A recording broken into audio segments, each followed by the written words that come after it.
Well, continuing our theme of overcoming obstacles, Breaking I guess. barriers. Breaking barriers, which is what our show's all about. The Angel Award coming up. We have Louise and Elise Boisvert here joining us. I met you a few years ago when we did a story on Shaw TV about the incredible journey that you're going through, Elise, and just a really, really touching story. Maybe just fill our viewers in on, you know, what your condition is.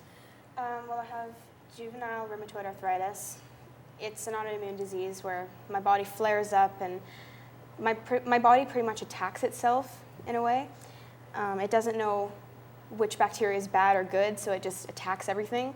So then there's more fluid in all of my joints. And Well, and arthritis is usually associated with, like, you know, older people. So when you were diagnosed with this, like, how did you guys go about, you know, tackling it?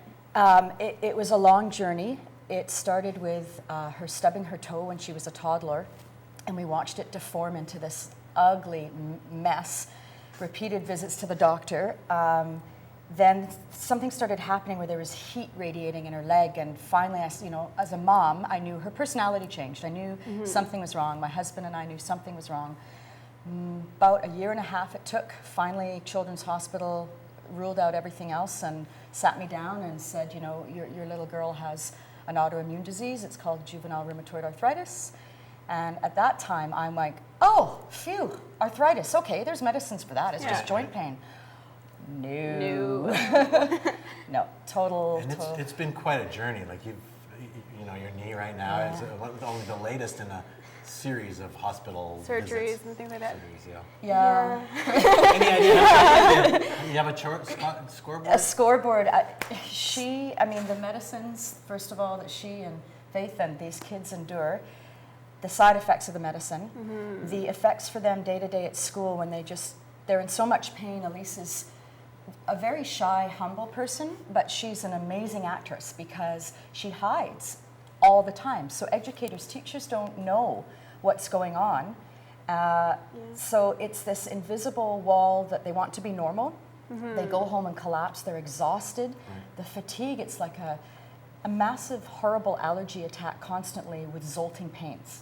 Is what Elise described one time. yeah, it's like it's like you're having a cold for the rest of your life where it's just draining and draining. What she can do and what she is doing is being an advocate for children to find out what is this label and disease and what can I do to make a difference.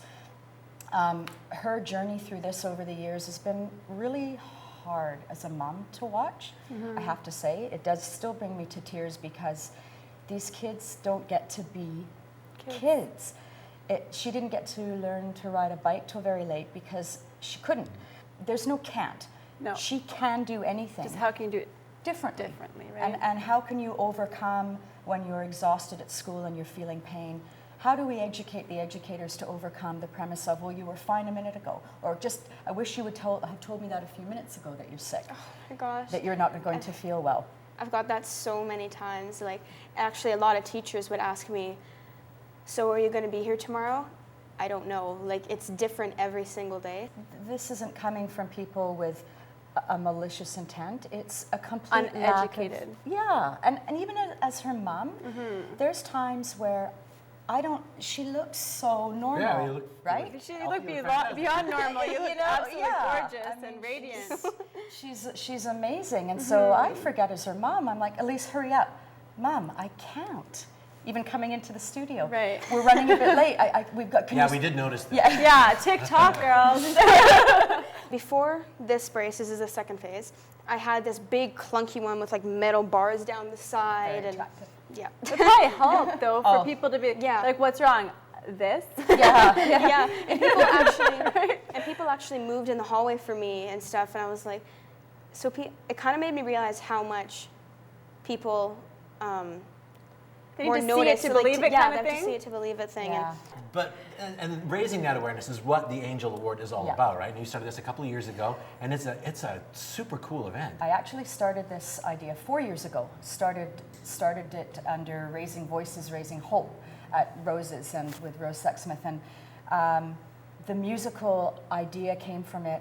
As a performer, I had some friends in the business, and they were like, over the years, they've told me and given me all these ideas, and these all fantastic people that came forward and said, well, here, you should do this, and you should add a talent competition portion of it. And all of these ideas formulated into the growth of what this Angel Award is going into. And the talent part, that's something that we haven't talked about yet, but you're a big part of the talent part. I'm singing Warrior with a choir, like of kids. So it's going to be kind of fun, though. It's going to be really fun. So the Warrior song, you also got a chance to meet a big celebrity. Yeah, I got to meet Demi Lovato about 2 years ago now. It was so fun, and it actually really inspired me too, because her song Warrior means so much to me, because it's just about like pain and how you can get through it and stuff. So when I got to meet her, it was just a dream come true. It was awesome. A couple of professional performers as well joining the list. So excited. I don't know what I'm more excited about. So, John Delaney, dear, dear friend, musician, incredible rhythm and blues, John Delaney and the Incredibles. Melina Moore is a coloratura soprano, originally hails from New York.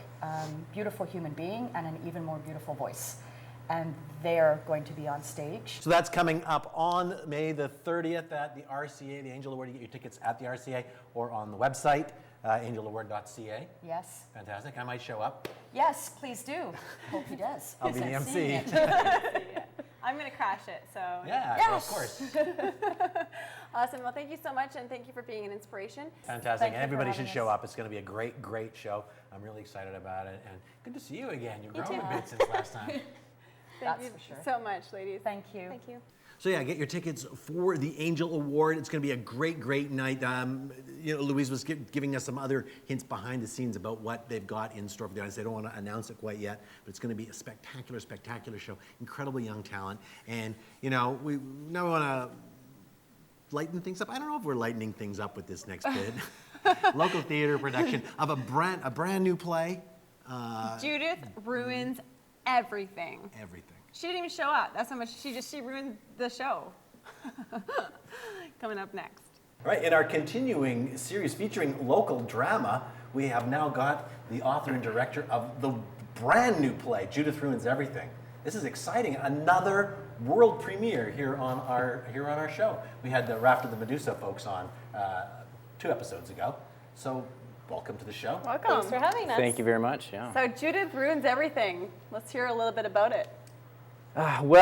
Judith and her husband Nathaniel live in a swanky Vancouver apartment, and they have an old childhood friend over, someone that Judith grew up with. And they reunite, they have a nice dinner, and family secrets are spilled.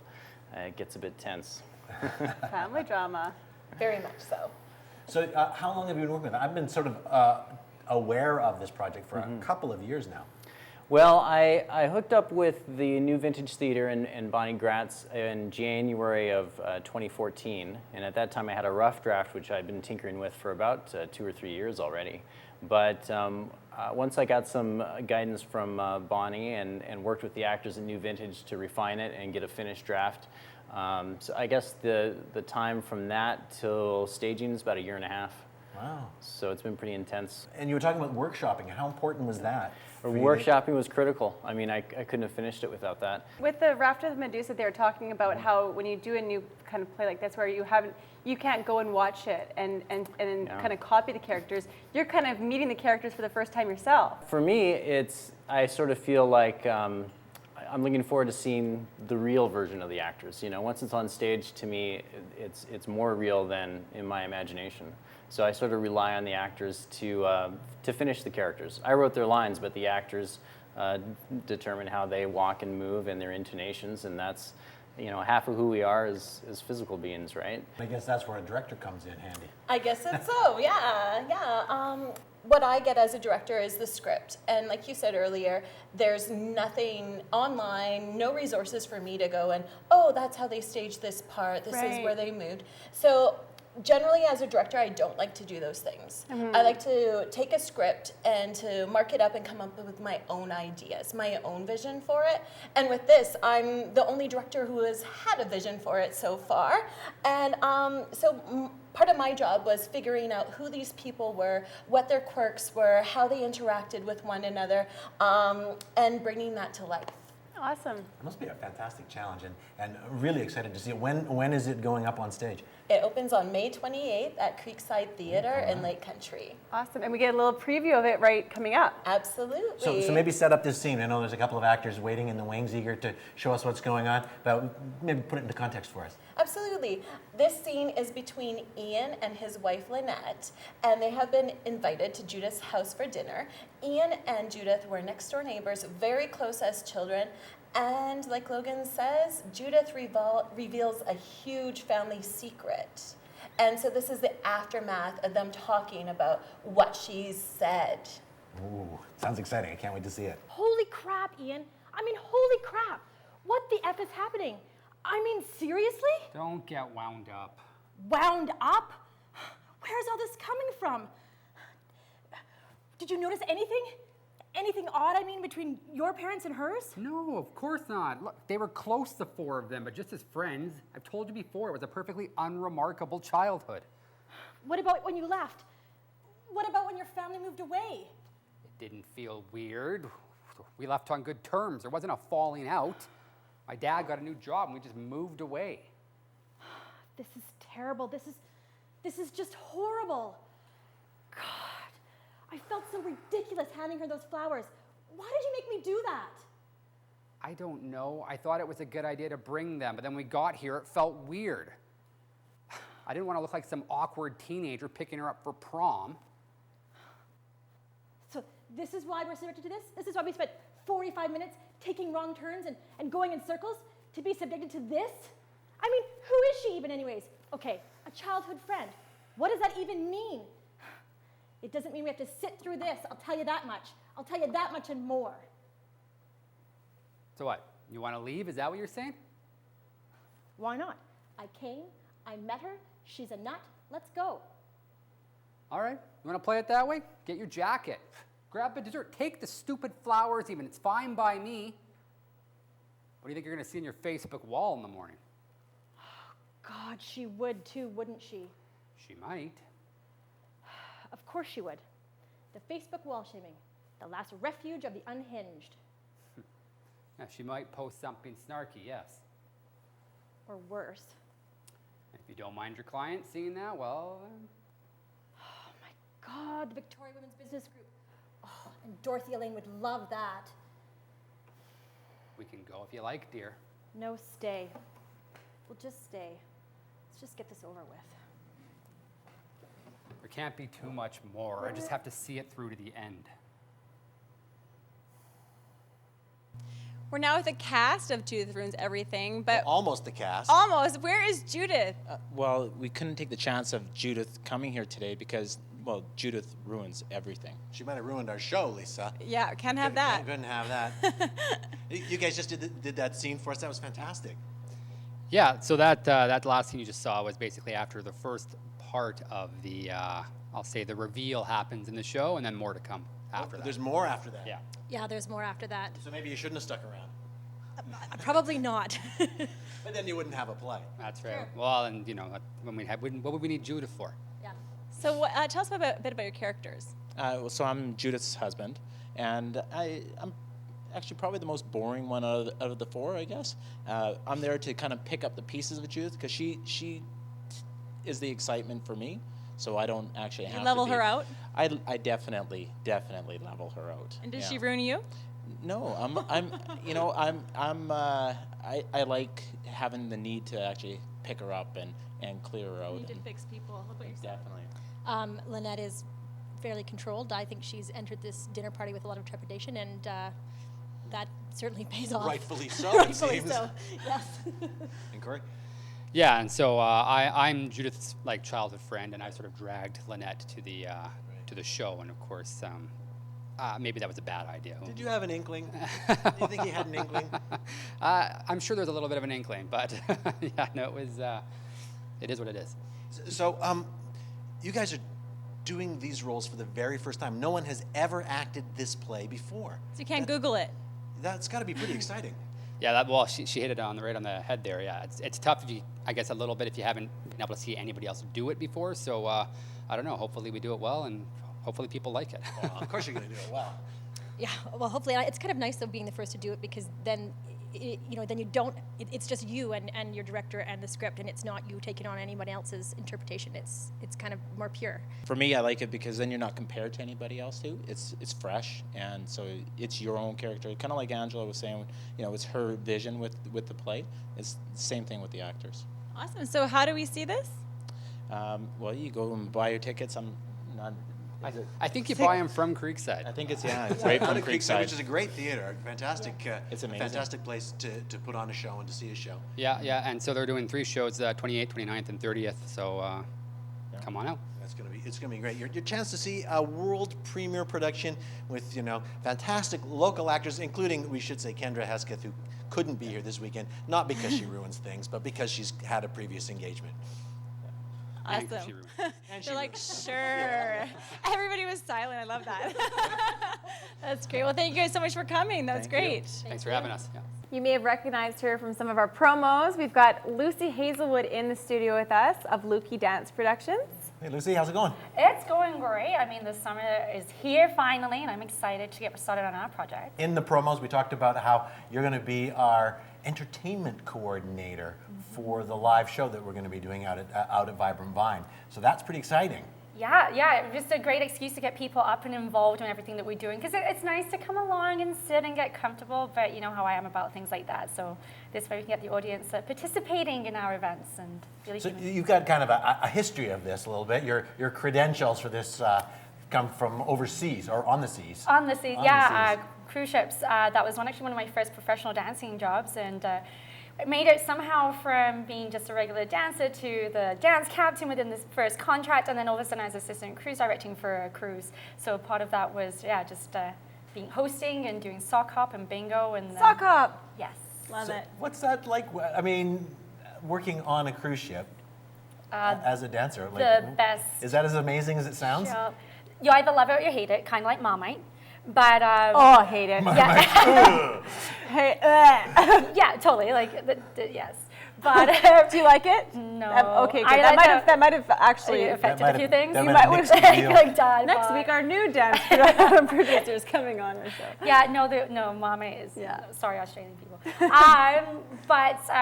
So it's one of those things. It's just great because you get paid to travel. As a dancer, if you ask any of the other positions on the ship, you kind of have the cushiest role, but you train for it the longest, so that's kind of your payoff. Right. But it's just really fun. You get to go and mingle with the passengers and just you're doing what you're there to do, the shows and things like that. But you get so much else from it as well. Yeah, and if you don't know, our show this summer is going to be 3 hours long with theater, interviews, music, dance, and then of course, getting people involved, because we have the capacity for 500 people at the Vibrant Vine. We can only get about 5 people in our studio, and that includes the guests and the camera people. So 500 is going to be kind of exciting. It's going to be a stretch, but yeah. So in that, we want to get as many people involved in the thing, and this is what you're here for. Yes. So what do you have lined up a little bit for the summer? Oh, well, one of our guests is going to be Lucky Aces. Wow. You may have seen them on the Ellen Show, and they actually ended up dancing for Ariana Grande too, so that's pretty exciting. And they're from Vancouver. And they're, just from Vancouver, so right here in BC, which is awesome. And then other local dance commodities, so that's going to be a bit of a surprise, maybe some different themes, but then part of what I want to bring to the table is rather than just sitting back and watching, like I said, Right. we're going to give you the opportunity to get up and learn a little bit of what they're doing too. So, yeah. So we shouldn't just be sitting here. We should as probably- what No, I'm you should thinking. maybe be That's what I'm learning thinking. something. We should let's dance. Can we? Is it? Absolutely. Don't make us dance, Lucy. Oh, no. Don't make us I didn't dance. come prepared or anything. No. Oh, fancy that. I don't need shoes All right, for you this don't one. need Yeah, shoes. you should. All right, well, All right. we'll clean up the set. We'll be right back with the dance. And ta-da, just like that, Magic. Change of it's become a dance everything. studio. It's magic of tea. So what are we going to learn? I figured that we would do the Charleston, because actually in the last couple of years, there's been a huge demand for Charleston, which is unusual, but I think probably... What does that mean, a huge demand? Well, it's kind of Give like me when the Charleston. But it is. It's like when Gangnam Style was in. It's like a full year of people being like, I want to learn how to Gangnam Style. And I was like, I really? don't, so No, that's good. so I thought we'd brush past that one. And Gatsby has been a big thing. Gatsby, so... of course. There we go. We were just trying to figure out the cultural connection. So you're going to start our feet together. Feet together. So the basic movement, you actually just coming forwards. Transfer Forwards. your weight forwards, and you're transferring your weight backwards. So that's the feel behind it, okay? So you're on forwards, you're on backwards. Now, if life were that simple, we'd all be That would be, we'd That all It'd be be. amazing. We'd all be dancers. So a little bit different. So when your foot is in the air, your knees are together. So how I think about it, or when I'm teaching it at least, not how I always think about it, is that you kind of need to pee, and then you're like, no, I don't. No, I don't. So- Yes, I You do. No, I don't. So you still got that same forwards and backward action. So your feet are together. Get it together. So your foot is in the air, your knees are together. Okay. And then when your foot is down, it's slightly turned out. Excellent. Yeah, and then you're picking it back up, so your knees together. Now you're going to step backwards, same thing. Okay, yeah. Now, when you get a bit more comfortable, your Oh, that underfoot pivots too. Pivots as well. Pivot. So when your knees, Pivot. yeah, so you're thinking Pivot. knees in, knees out, knees in. Pivot. Can we have like a safety mat here? We need that. Crash pads. Na-na-na-na-na-na. So you're going in, out, In, out, out, in. Out. out. You come here for a No, second. outside of the Yeah. world, maybe. So in the background here, just show everybody what you just did. Our next guest coming up. La, la. There you go. Right? Apparently everybody can do this simple dance. Talking about quit our day jobs. Then you can, yeah, wag your finger and turn in a circle. No more sugar for you. No more. No more No more sugar. sugar. I like No. turning. All right. There you go. Now you go. Now I got Now something. you I got feel something. much better I with feel better myself. that you've got something you're taking with you. That you're like, yes.